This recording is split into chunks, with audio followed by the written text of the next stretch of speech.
Faire croire que t'es une merde, dis-toi qu'au fond, c'est eux les vraies merdes.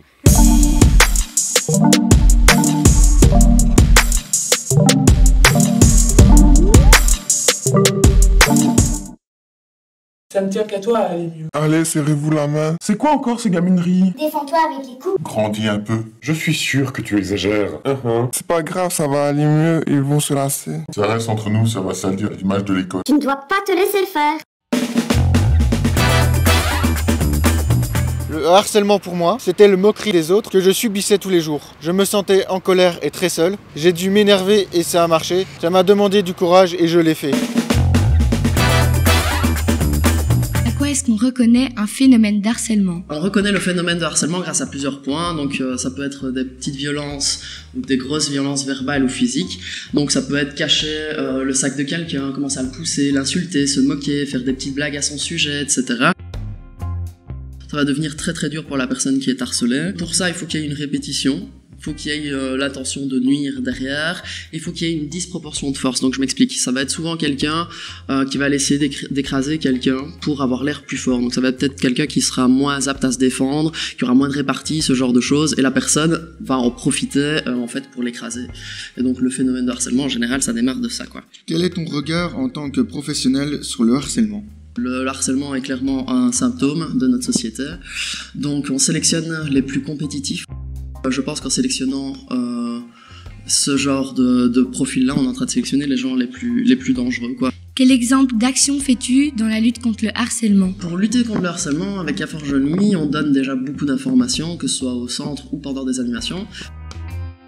On a formé aussi des adultes, donc là récemment.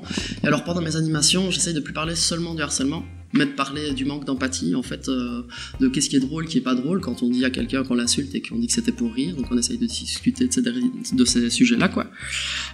J'essaye de parler aussi du rôle important des témoins, parce qu'au final, c'est les seuls qui sont capables de stopper ce phénomène de harcèlement-là. Qu'est-ce qu'on peut mettre en place pour s'en sortir? Pour s'en sortir, je pense que si on travaillait l'empathie avec les jeunes depuis qu'ils sont tout petit, le consentement, donc je parle pas uniquement de consentement sexuel, je parle de consentement si un copain veut pas jouer avec toi, comment tu réagis, ce genre de choses. Je pense qu'on devrait mettre ça en place depuis qu'on est tout petit.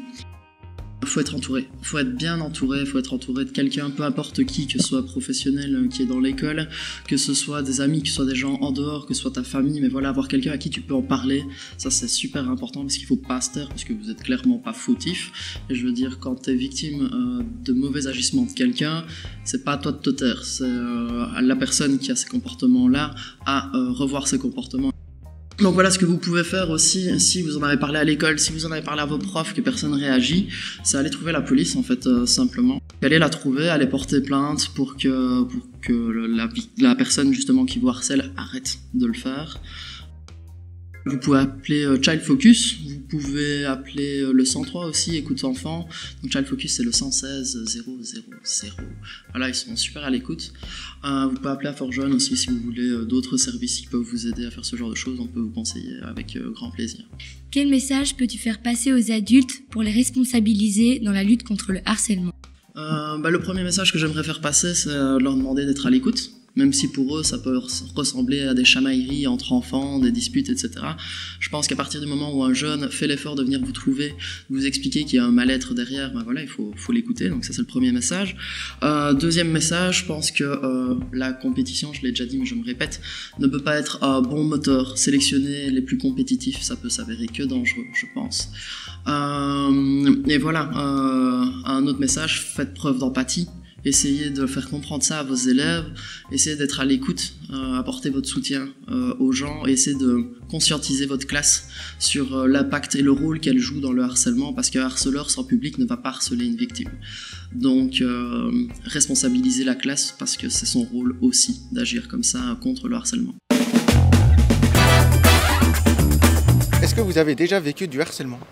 Personnellement non. Moi non plus, pas dans ma vie quotidienne en tout cas, non. Non, moi non plus. Non. Ok. Est-ce que tu as déjà vécu du harcèlement? Oui, dans mon école. Non. Personnellement non. Non? Non. Du harcèlement, non, pas vraiment. Non plus. Moi personnellement oui. En primaire, les gens ils étaient horriblement méchants. Les enfants ils comprennent pas comment ils peuvent être méchants à un point, c'est horrible. Est-ce que tu as déjà vécu du harcèlement? Oui. Pas du harcèlement concret, on va dire, mais des moments où il y a des gens qui étaient pas sympas avec moi. Moi, de la 2e à la 4e primaire, j'ai vécu du harcèlement très fort. Enfin, moi, ça allait entre guillemets encore. Enfin, je mets entre guillemets parce que c'est quand même du harcèlement. Mais il y a deux autres amis à moi qui se faisaient harceler par la même personne. Ou par exemple, une a dû être hospitalisée, l'autre a dû changer d'école. Donc c'est quand même super petit, quoi. On m'a frappé, on m'a harcelé par message. Même si j'étais un peu un gamin spécial, non, j'ai toujours eu de la chance, je suis toujours bien tombé, j'ai pas eu de problème. Comment l'as-tu vécu? Très mal parce que c'est surtout sur le mental et le physique. Très mal, extrêmement mal. Beaucoup de complexes, etc. Se sont développés dû à cet harcèlement, mais maintenant ça va beaucoup mieux. Comment tu en es sortie? J'ai été près des éducateurs, ils ont convoqué les harceleurs et ils les ont punis. C'était en primaire et que de la primaire à la secondaire, j'ai fort évolué. J'ai plus repensé du tout à ça. En plus, les gens qui m'harcèlent en primaire, je les ai sur aucun réseau, je les vois pas dans la vraie vie surtout. Alors ça m'atteint pas maintenant et je pense que ça va pas recommencer, alors ça va. Le truc un peu drôle, entre guillemets, c'est que je m'en suis pas sortie parce que c'est... Enfin, si, je m'en suis sortie, mais c'est dû à d'autres personnes qui en ont parlé aux profs, aux directeurs de l'école, etc. Puis par après, quand le directeur était au courant, il a dû appeler mes parents, logique, et du coup mes parents l'ont appris, du coup j'ai dû parler à mes parents, etc. Et c'est grâce à ça que ça s'est fini. Et t'as fait quoi pour qu'ils abandonnent? Juste en fait, je leur donnais pas l'attention qu'ils cherchaient, quoi. Et du coup, ils peuvent essayer autant qu'ils veulent de vouloir me faire chier. Si je leur donne pas ce qu'ils veulent, ils partent aller chercher quelqu'un d'autre, quoi. J'ai été trouver la directrice, les éducateurs et tout ça. Est-ce que tu en as parlé à ton entourage? Au début, non. Et après, c'est des gens de ma classe qui ont été dire aux éducateurs et après, j'en ai parlé à ma maman. Après que les directeurs, etc. soient au courant. Mais du coup, oui, j'en ai parlé à mes parents. Moi, non. J'étais un peu comme une petite conne à en parler à personne. Je n'osais pas parce que je me suis dit que c'était moi la fautive. Alors que pas du tout, c'est juste les gens autour. Mais j'ai jamais osé en parler, mais c'est du passé maintenant. Est-ce que tu as déjà vu quelqu'un se faire harceler? J'ai vu déjà des agressions en rue, mais je sais pas si c'était du harcèlement, maintenant ça ressemble fortement. Pour ma part, c'était plutôt des blagues assez exagérées, assez poussées. Et donc la personne, vu qu'elle est seule, elle ne pouvait pas vraiment réagir. Et vu que c'était un groupe genre en classe, et celui qui décidait de réagir risquait aussi de rentrer là-dedans, et donc ça poussait personne à réagir. En primaire, il y avait un petit qui se faisait frapper, etc. parce qu'il était autiste. Oui, plus sur les réseaux sociaux qu'en vraie vie, ouais. Oui. Tu peux expliquer? Ça passe par des moqueries, des réflexions et tout ça. Moi plutôt c'était en primaire. C'était une fille que personne... On l'aimait bien, mais il y avait un garçon qui l'aimait pas. Et si nous aussi, si nous on l'aimait, on l'avait pareil. En soi c'était simplement des messages de haine gratuits dans les groupes de classe ou quoi, mais pas directement, quoi. C'était seulement derrière, sur internet, quoi. Est-ce que vous avez déjà vu quelqu'un se faire harceler? Oui, dans mon ancienne école, à la grille, on l'a aidé avec des potes et puis il n'y a plus rien eu avec lui, donc... Ça c'est super. Est-ce que tu as déjà été témoin d'harcèlement? Oui. Oui, en vrai, oui. Mais c'était pas vraiment des gens que je connaissais personnellement, mais un petit peu de vue et tout ça. Des gens qui s'attaquaient un peu à des gens différents en marge et tout ça, oui. Un peu, pas spécialement, mais un petit peu quand même. Qu'as-tu ressenti en tant que spectateur de cette situation? Je me sentais pas très bien vis-à-vis de la personne qui se faisait harceler. J'ai essayé un peu d'intervenir, mais c'était compliqué, quoi. Donc, voilà. Non, j'ai regardé.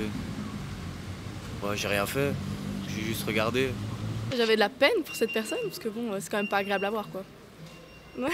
Je peux comprendre. En même temps, on veut aider et on peut pas vraiment beaucoup faire des choses, donc il faut en parler autour de soi et essayer que ça se change, quoi. Qu'as-tu ressenti en étant spectateur de cette situation? C'est un peu honteux de s'attaquer. Généralement, c'est plusieurs personnes qui s'attaquent à une personne plus faible. Je trouve pas ça très honnête ni humain de faire ça, mais il y a des connards dans la vie qui le font. Je faisais pas grand chose. Donc je regardais, j'étais loin d'eux, je m'intéresse pas trop à eux. C'est pas trop quoi faire, quoi. On a peur aussi de se mettre dedans et de finir harcelé en retour. Mais ouais, peut-être, je sais pas. Enfin, c'est une situation désagréable quand on sait pas trop où se placer. Qu'est-ce que t'aurais pu faire ou aimé faire pour essayer d'aider cette personne? J'aurais dû vraiment intervenir totalement, ou aller voir un prof ou quoi, comme ça, pour vraiment empêcher quoi, que ça se passe. Est-ce que tu as été conscient que tu étais un témoin?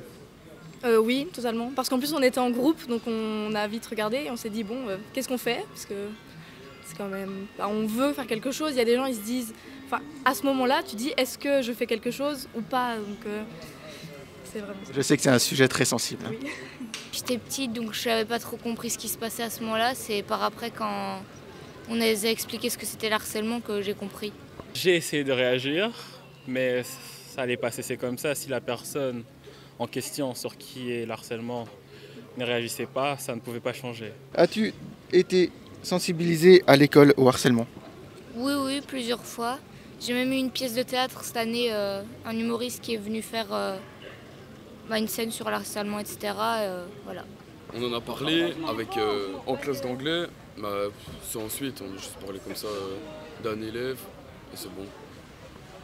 Et est-ce que tu as déjà eu des sensibilisations à l'école ou même en dehors de l'école sur le harcèlement justement? Oui, des petites, mais pour moi c'était pas suffisant, ça faisait pas vraiment... genre juste des affiches dans les couloirs ou quoi, mais c'était pas vraiment assez, je pense. Oui, beaucoup de fois. Les profs, beaucoup, essayent de sensibiliser, nous faire comprendre des choses. Moi, à la grille, c'est comme ça. Je sais pas dans les autres écoles.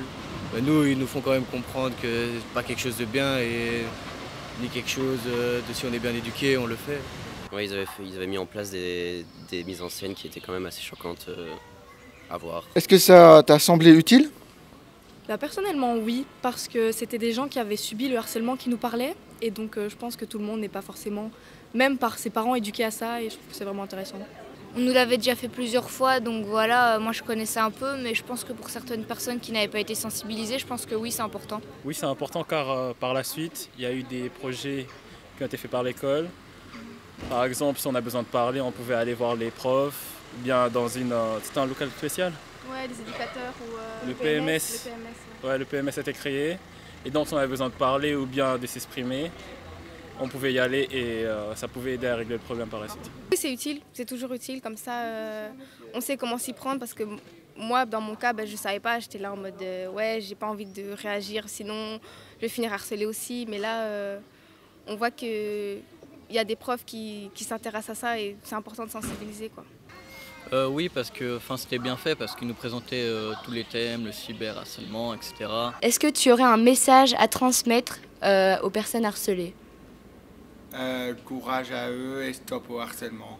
Pour ma part, c'est de ne pas se laisser faire et de réagir. Le plus tôt possible sera le mieux, car plus ça traîne, plus ça va en profondeur et donc ça risque de dégénérer.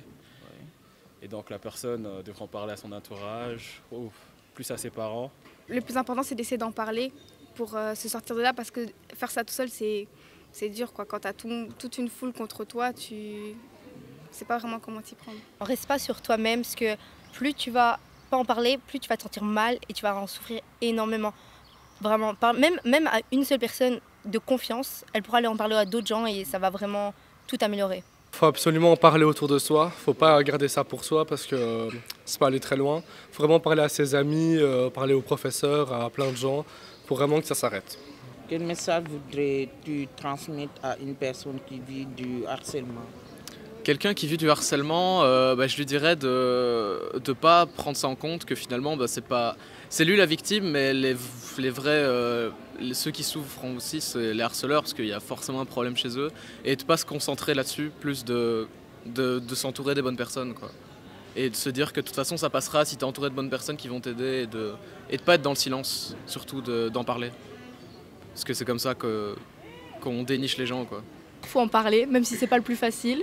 Oui, il faut sensibiliser les gens aussi qui font du harcèlement, parce qu'il y en a qui le font même sans s'en rendre compte.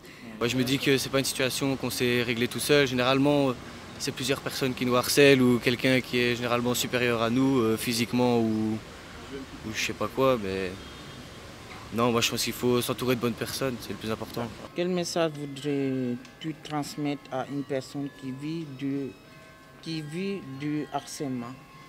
Bah, il faut absolument en parler autour de soi et essayer que ça change parce que c'est pas normal. Et les gens qui font ça, bah, c'est juste je sais pas si je peux dire des connards, voilà. Et c'est tout, voilà. Juste stop en fait. Faire croire que t'es une merde, dis-toi qu'au fond, c'est eux les vraies merdes. Et la dernière question, est-ce que tu veux bien transmettre un message aux personnes qui vivent le harcèlement? Qu'il ne faut pas se laisser faire, il faut se défendre et surtout aller prévenir un adulte ou quelqu'un de l'école. Au terme de ce micro-trottoir réalisé avec Infor-Jeunes Oui et Solidarité Liège, je me suis rendu compte qu'on était énormément à vivre cette cause d'harcèlement. J'avais tendance à me dire qu'en parler aux profs, aux éducateurs, aux directeurs, ça serait pas forcément une bonne idée, que ça inciterait juste les harceleurs à encore plus faire chier la personne. Mais à ce qu'il paraît, ça peut être une bonne cause de résolution. On n'est jamais seul dans le même cas, beaucoup de gens autour de nous vivent la même chose que nous. Et ce qu'on retient de ce micro-trottoir, c'est qu'il faut en parler, mais... Est-ce que c'est vraiment si facile d'en parler? On est à la fois avec Infor-Jeunes qui est juste un petit peu plus par là au-dessus de la rue. Et alors nous, l'ensemble des jeunes, nous venons de Solidarité, nous venons de Liège. Et Solidarité, du coup, c'est une organisation un petit peu de bénévolat qui nous fait évoluer un petit peu sur plein de plans à la fois. Il y a du développement personnel, il y a de la formation. On va un petit peu dans quelques endroits de la Belgique. On fait du maraîchage, de l'animation, de la construction. On peut vraiment faire de tout. Il n'y aura pas seulement que ce micro-trottoir, il y aura aussi une petite œuvre, un petit peu plus des petites scènes, etc. Mettant en place le harcèlement, ce qu'on peut faire contre, etc. Ça, vous pourrez retrouver quand ça sera fini sur les réseaux sociaux de Solidarité et d'Infor-Jeunes. Donc voilà. Oui. Merci à vous les gars. Merci.